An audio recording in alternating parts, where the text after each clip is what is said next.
अगर आप कामों में मसरूफ़ हैं और आपके पास टाइम बिल्कुल नहीं है और आपने कोई दावत रखी हुई है, तो आपके लिए मैं लेकर आई हूँ बिल्कुल इंस्टेंट शीर खोरमा रेसिपी जो सिर्फ़ और सिर्फ 10 मिनट्स में रेडी हो जाएगा। बिस्मिल्लाहिर्रहमानिर्रहीम, अस्सलामुअलैकुम जी। क्या हाल चाल है आपके? उम्मीद करती हूँ आप सब खैरियत से होंगे। अल्हम्दुलिल्लाह मैं भी ठीक हूँ। तो आज हम बनाने वाले हैं बहुत ही मज़े का इंस्टेंट शीर खोरमा रेसिपी, जिसका फ्लेवर बहुत ही क्रीमी और रिच होगा। इसके अंदर आपको बहुत ज़्यादा स्टेप फॉलो करने की बिल्कुल ज़रूरत नहीं है और ना ही इसके अंदर बहुत ज़्यादा हमें इंग्रेडिएंट्स की ज़रूरत पड़ेगी। तो चलें जी, शुरू करते हैं आज की इस मज़ेदार सी रेसिपी को बनाना। तो इसके लिए यहाँ पे आपने 1 किलो दूध ले लेना है और आपने इसको बॉईल करना है। तो यहाँ पे आप देख सकते हैं दूध के अंदर बॉईल आ गया है, तो हमने इसे अच्छी तरह से मिक्स कर लेना है। इसके ऊपर जो बलाई आई है इसको आपने अच्छे से दूध के साथ मिक्स कर लेना है। तो चलें जी, यहाँ पे आप देख सकते हैं इसे हमने अच्छे से मिक्स कर लिया। इसके बाद यहाँ पे आपने ले लेनी है 2 से 3 अदद सब्ज़ इलायची और इसका आपने मुंह खोल कर इसके अंदर शामिल करना है, ताकि इलायची का फ्लेवर अच्छे से दूध के अंदर आ जाए। तो यहाँ पे आप देख सकते हैं अच्छे से हमने इसे मिक्स कर लिया और मिक्स करके अब हमने यहाँ पे इंस्टेंट शीर खोरमा ले लेना है 1 पैकेट। तो ये इंस्टेंट शीर खोरमा आपको मार्केट से बासानी मिल जाएगा। आपने इसका 1 पैकेट इस दूध के अंदर शामिल कर लेना है। तो ये 1 केजी दूध के लिए 1 पैकेट ही इनफ होगा। तो चलें जी, अब आपने इसकी आग मीडियम टू लो कर देनी है और मीडियम टू लो आग करके इसे आपने मुसलसल हिलाते हुए पकाते रहना है। इतना आपने इसे पका लेना है कि ये अच्छी तरह से गाढ़ा हो जाए। तो इस इंस्टेंट शीर खोरमे का जो फ्लेवर है वो बहुत ही क्रीमी और रिच तैयार होगा।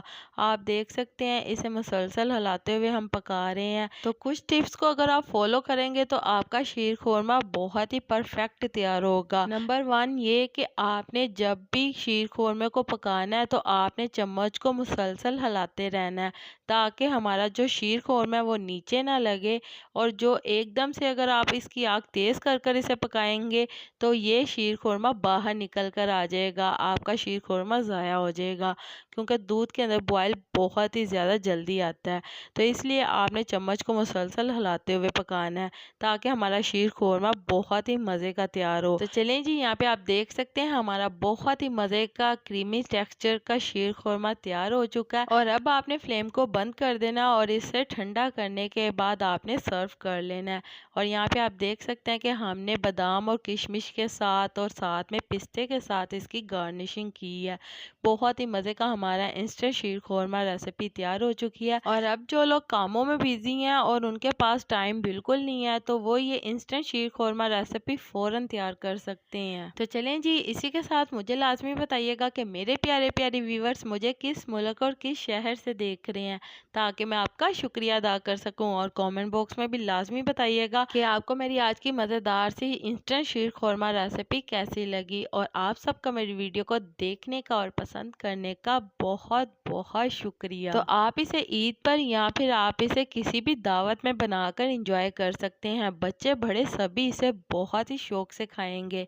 तो चलें जी, उम्मीद करती हूँ मेरे प्यारे प्यारे व्यूवर्स को मेरी आज की मज़ेदार सी इंस्टेंट शीर खोरमा रेसिपी पसंद आई होगी। अगर पसंद आई है तो मेरी वीडियो को लाइक कर दें और अगर आप मेरे चैनल पर नए हैं तो काइंडली मेरे चैनल को सब्सक्राइब कर लें, ताकि आने वाली तमाम वीडियो का नोटिफिकेशन आपको बर वक्त मिल सके। अल्लाह ताला आपको बहुत सारी खुशियाँ अता करे, आपके रिज़्क़ में ढेरों ढेर बरकत अता करे, आपको मक्कातुल मुकर्रमा और मदीनातुल मुनव्वरा की हाज़िरी नसीब करे। आमीन सुम्मा आमीन। तो इसी के साथ मुझे भी अपनी दुआओं में याद रखिएगा। मिलती हूँ आपसे एक और मज़ेदार रेसिपी के साथ एक और नई वीडियो में। तब तक के लिए मुझे दीजिए इजाज़त। अल्लाह हाफिज़।